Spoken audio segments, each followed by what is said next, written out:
15 फरवरी 2019 जमीन से हजारों किलोमीटर ऊपर अंतरिक्ष में भारत की थर्ड आई रॉ की एक हाई रिजोल्यूशन स्पाइस सैटेलाइट अपनी ऑर्बिट में घूम रही थी। अचानक एक एन्क्रिप्टेड कमांड अपलोड होती है। सैटेलाइट अपने पुराने पाथ से हटती है और उसका फोकस पाकिस्तान के खैबर पख्तूनख्वा इलाके के एक सुनसान पहाड़ी इलाके पर लॉक हो जाता है। यह जगह थी बालाकोट। नीचे जमीन पर भी कुछ अजीब हो रहा था। पठानी सूट पहने, चेहरे पर गमछा लपेटे दो आदमी इस पहाड़ी कैंप के इर्द गिर्द घूम रहे थे। ये आम पठान नहीं थे, ये रॉ के एजेंट थे। इन एजेंट्स ने जो देखा उसने उनके भी रोंगटे खड़े कर दिए।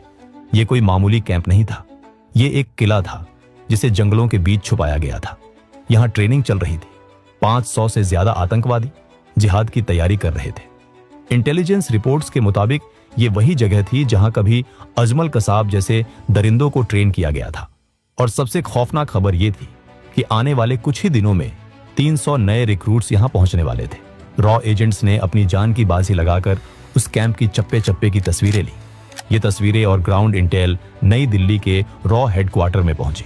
रॉ चीफ अनिल धस्माना समझ गए कि अगर इसे अभी नहीं रोका गया तो तबाही मचना तय था।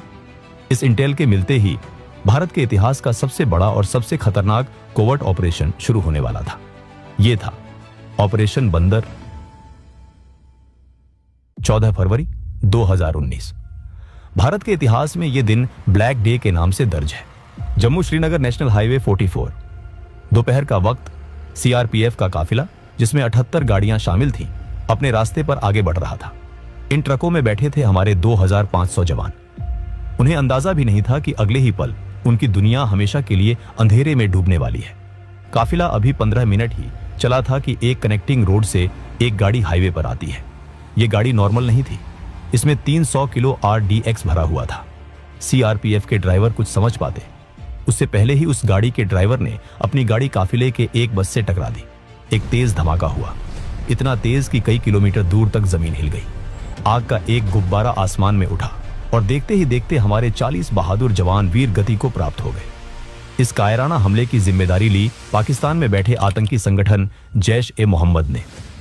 उसका लीडर मसूद अजहर, जो बहावलपुर में बैठकर भारत की तबाही के सपने देख रहा था, उसने सोचा था कि भारत हमेशा की तरह कड़ी निंदा करेगा, डोजियर देगा और चुप हो जाएगा। लेकिन वो भूल गया था कि ये 2019 का भारत है। वो भारत जो अब चुप नहीं बैठता, वो भारत जो घर में घुसकर मारता है। 19 फरवरी 2019 दिल्ली। पुलवामा हमले को 4 दिन बीत चुके थे। रॉ चीफ अनिल धस्माना सीधा प्रधानमंत्री नरेंद्र मोदी के रेजिडेंस पर पहुंचते हैं। मीटिंग रूम में पीएम मोदी के अलावा national security advisor Ajit Doval, defence minister और तीनों सेनाओं के प्रमुख मौजूद थे। पीएम मोदी की आंखों में वो दर्द था जो हर हिंदुस्तानी महसूस कर रहा था। उन्होंने आर्मी, नेवी और एयर फोर्स के चीफ्स से साफ शब्दों में कहा, बहुत हो गया। हर बार हम सब्र करते हैं और वो इसे हमारी कमजोरी समझते हैं। इस बार मुझे एक्शन चाहिए। तभी रॉ चीफ धस्माना ने प्रोजेक्टर पर बालाकोट कैंप की हाई रिजोल्यूशन सैटेलाइट इमेजेस दिखाई और कहा, सर, यह जैश का सबसे बड़ा ट्रेनिंग कैंप है। यहां मसूद अजहर का भाई और टॉप कमांडर्स मौजूद हैं। अगर हमने इसे हिट किया तो जैश को रिकवर होने में 10 साल लग जाएंगे। आर्मी चीफ ने कहा, सर, हमने उरी के बाद सर्जिकल स्ट्राइक की थी जमीन के रास्ते, लेकिन इस बार दुश्मन सतर्क है, पूरा बॉर्डर हाई अलर्ट पर है। तभी अजीत डोवाल ने कहा, अगर आज हम चुप रहे तो वो हमारी खामोशी को कमजोरी समझेंगे। वो फिर आएंगे, फिर हमारा खून बहाएंगे। इस बार हमें दुश्मन के दिमाग में खौफ पैदा करना होगा, ऐसा खौफ जो उनकी नस्लों को याद रहे। पीएम मोदी अपनी कुर्सी पर शांत बैठे थे। उन्होंने सबकी बात सुनी। कुछ पल के लिए कमरे में बिल्कुल सन्नाटा छा गया। फिर पीएम खड़े हुए। उन्होंने एयरफोर्स चीफ BS धनोआ की तरफ देखा और पूछा, चीफ, क्या आप तैयार हैं? एयर चीफ धनोआ ने बिना एक पल गंवाए कहा, सर, हम उनके लिए धरती पर ही नरक बना देंगे। पीएम ने एक गहरी सांस ली और कहा, गो अहेड। लेकिन याद रहे, मुझे सिविलियंस का नुकसान नहीं चाहिए, सिर्फ आतंकी और उनके हैंडलर्स का सफाया होना चाहिए। इस एक डिसीजन ने ऑपरेशन को हरी झंडी दे दी थी। इस ऑपरेशन का नाम था ऑपरेशन बंदर। बंदर क्यों? क्योंकि रामायण में लंका को जलाने का काम हनुमान जी ने किया था और आज रात IAF की वानर सेना आतंकियों की लंका जलाने निकली थी। रॉ को काम पर लगाया गया। उन्हें ढूंढना था एक ऐसा टारगेट जो पाकिस्तान आर्मी का ना हो, लेकिन आतंकियों का हो। एक ऐसा टारगेट जहां सिविलियंस ना मरे, लेकिन टेरर का इंफ्रास्ट्रक्चर तबाह हो जाए। रॉ की इंटेलिजेंस फाइल से एक नाम निकल कर आया, जावा टॉप बालाकोट। खैबर पख्तूनख्वा के घने जंगलों में एक पहाड़ी के ऊपर जैश ए मोहम्मद का सबसे बड़ा ट्रेनिंग कैंप। वहां मसूद अजहर के भाई और टॉप कमांडर्स की मौजूदगी की खबर थी। यह एलओसी से 70 किलोमीटर दूर था। वहां तक पहुंचने का मतलब था पाकिस्तान के पूरे एयर डिफेंस सिस्टम को भेदना। पाकिस्तान को डर था कि भारत फिर से सर्जिकल स्ट्राइक करेगा, इसलिए उन्होंने अपनी पूरी फौज बॉर्डर पर लगा रखी थी। उन्हें सपने में भी अंदाजा नहीं था कि भारत इस बार जमीन से नहीं, आसमान से मौत बरसाएगा।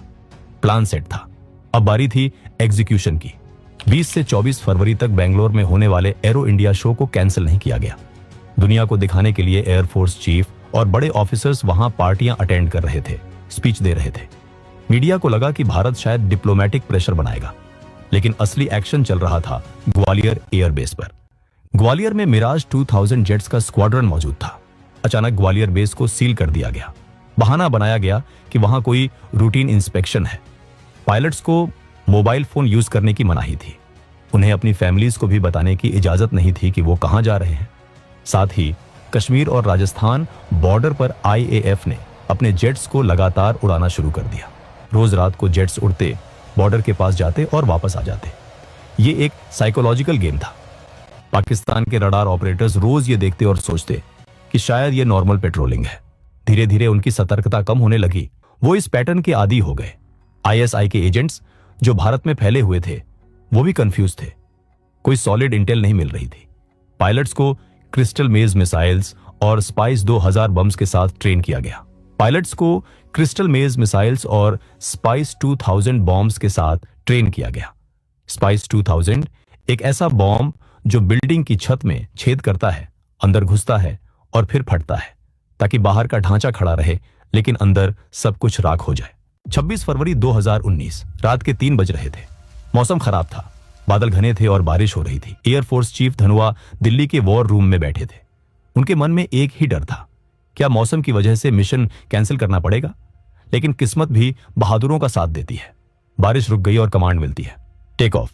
सबसे पहले आईएएफ ने कुछ जहाजों को बहावलपुर और लाहौर की तरफ भेजा। पाकिस्तानी रडार ऑपरेटर्स पैनिक में आ गए। उन्हें लगा इंडिया लाहौर पर अटैक करने वाला है। पाकिस्तान एयरफोर्स ने अपने जेट्स साउथ की तरफ भेज दिए। दुश्मन का ध्यान बढ़ते ही मिराज 2000 का मेन पैकेज चुपचाप नॉर्थ से हिमालयन वैलीज में नीचे उड़ते हुए बालाकोट की तरफ बढ़ा। ये टेरेन मास्किंग टेक्निक थी, पहाड़ों की आड़ में उड़ना ताकि रडार पकड़ ना सके। जैसे ही वो एलओसी के करीब पहुंचे, मिराजेस ने एल्टीट्यूड गेन किया, टारगेट लॉक किया और 5 स्पाइस 2000 बम्स रिलीज कर दिए। स्पाइस 2000 बम्स सीधे जैश के कैंप पर गिरे। एक के बाद एक 5 धमाके हुए। जो आतंकी अपने बिस्तरों में सो रहे थे, जो सपने देख रहे थे भारत को बर्बाद करने के, वो नींद में ही मौत की गोद में चले गए। पायलट्स ने कोड वर्ड बोला, बंदर मारा गया और वापस इंडियन एयर स्पेस में लौट आए। यूसुफ अजहर, मसूद अजहर का साला, जो उस कैंप को चला रहा था, वो भी उसी मलबे में ढेर हो गया। उस रात वहां 300 से ज्यादा आतंकी मारे गए। पीएम मोदी, जो रात भर जाग रहे थे, उन तक खबर पहुंची। उनके चेहरे पर एक मुस्कान थी। 40 जवानों का बदला ले लिया गया था। सुबह होते होते पूरी दुनिया में खबर फैल गई कि भारत ने पाकिस्तान के घर में घुसकर मारा है। 27 फरवरी 2019 पाकिस्तान की आवाम और सेना सदमे में थी। उनकी नाक कट चुकी थी। उनका एयर डिफेंस सिस्टम फेल हो चुका था। अपनी इज्जत बचाने के लिए और अपने लोगों का गुस्सा शांत करने के लिए पाकिस्तान मजबूर था रिटेलिएट करने के लिए। सुबह के 10 बज रहे थे। पाकिस्तान एयरफोर्स ने अपने सबसे बेहतरीन fighter jets American made F-16S को भेजा। उनका मकसद था भारत के मिलिट्री इंस्टॉलेशंस पर बम गिराना, ताकि वो दिखा सकें कि वो भी कमजोर नहीं है। लेकिन इंडियन एयरफोर्स तैयार थी। रडार्स ने पाकिस्तानी जेट्स को डिटेक्ट किया। श्रीनगर एयरबेस पर सायरन गूंज उठे। वहां मौजूद थे विंग कमांडर अभिनंदन वर्धमान। उन्होंने बिना वक्त गंवाए अपने MiG-21 बाइसन में उड़ान भरी। अब जरा सोचिए, कहां F-16 जो दुनिया का सबसे एडवांस्ड 4th जनरेशन फाइटर है, और कहां MiG-21 जो 1960 का पुराना जहाज है। यह मुकाबला बराबरी का नहीं था। पाकिस्तानी जेट्स ने हमारे आर्मी कैंप्स के पास बम गिराए, लेकिन वो टारगेट मिस कर गए क्योंकि हमारे पायलट्स ने उन्हें एंगेज कर लिया था। अभिनंदन ने देखा कि एक पाकिस्तानी F-16 वापस भाग रहा है। उन्होंने उसका पीछा किया। अभिनंदन ने R-73 मिसाइल फायर की। मिसाइल सीधे जाकर F-16 को लगी और F-16 नीचे गिरने लगा। इतिहास में पहली बार किसी MiG-21 ने F-16 को मार गिराया था। ये एक चमत्कार से कम नहीं था। विंग कमांडर अभिनंदन ने देखा कि एक पाकिस्तानी जेट वापस भाग रहा है। लेकिन अभिनंदन उस जेट के पीछे LOC क्रॉस कर गए। वो अब दुश्मन के इलाके में थे। वहां से एक पाकिस्तानी मिसाइल आई और अभिनंदन के जेट को हिट कर गई। अभिनंदन तुरंत इजेक्ट करते हैं। वो पैराशूट से नीचे उतरते हैं। जैसे ही अभिनंदन जमीन पर गिरे, उन्हें एहसास हो गया कि वो पाकिस्तान में है। गांव के लोग उनकी तरफ दौड़े, हाथ में पत्थर और डंडे लेकर। अभिनंदन घबराए नहीं। उन्होंने भागने की कोशिश नहीं की, ना ही गिड़गिड़ाए। उन्होंने अपनी पिस्टल निकाली, हवा में फायर किया ताकि भीड़ दूर रहे, और अपने पास मौजूद सीक्रेट डॉक्यूमेंट्स को चबाना शुरू कर दिया ताकि दुश्मन के हाथ कोई सेंसिटिव जानकारी ना लगे। कुछ ही देर में पाकिस्तानी आर्मी वहां पहुंच गई और उन्हें कैप्चर कर लिया। पाकिस्तानी आर्मी के ऑफिसर्स ने अभिनंदन से सवाल पूछे, तुम्हारा मिशन क्या था, कौन सा जेट उड़ा रहे थे? लेकिन अभिनंदन ने शान से जवाब दिया, I am not supposed to tell you that. वहीं नई दिल्ली में PM मोदी ने हाई लेवल मीटिंग बुलाई। उनका संदेश साफ था, हमें हमारा पायलट वापस चाहिए, बिना किसी शर्त के और तुरंत। रॉ चीफ और NSA डोवाल ने अपनी चैनल्स एक्टिवेट की। उस रात भारत ने अपनी 9 मिसाइल्स को पाकिस्तान की तरफ एम कर दिया था। पृथ्वी और Agni missiles ready to fire mode में थी। इंडियन इंटेलिजेंस ने ISI चीफ को एक क्लियर मैसेज भेजा, अगर अभिनंदन को एक खरोंच भी आई तो हम पाकिस्तान का नक्शा बदल देंगे। ये मैसेज सुनते ही इस्लामाबाद में हाहाकार मच गया। पाकिस्तान के पार्लियामेंट में वहां के फॉरेन मिनिस्टर शाह महमूद कुरैशी के पांव कांप रहे थे। कुरैशी ने पार्लियामेंट में कहा, खुदा का वास्ता है, अभिनंदन को वापस भेज दो, वरना रात 9 बजे इंडिया अटैक कर देगा। 27 फरवरी की रात को US secretary of state Mike Pompeo को Indian foreign minister Sushma Swaraj का एक अर्जेंट कॉल आया। उन्होंने पोम्पियो से कहा, हमारे पास पक्की खबर है, पाकिस्तान अपनी न्यूक्लियर मिसाइल्स प्रिपेयर कर रहा है हमारे ऊपर हमला करने के लिए, और अगर उन्होंने ऐसा सोचा भी तो हम चुप नहीं बैठेंगे, हम भी तैयार हैं। अमेरिका, सऊदी अरब, UAE सबने पाकिस्तान पर प्रेशर डाला कि सिचुएशन को ठंडा करो और पायलट को वापस करो।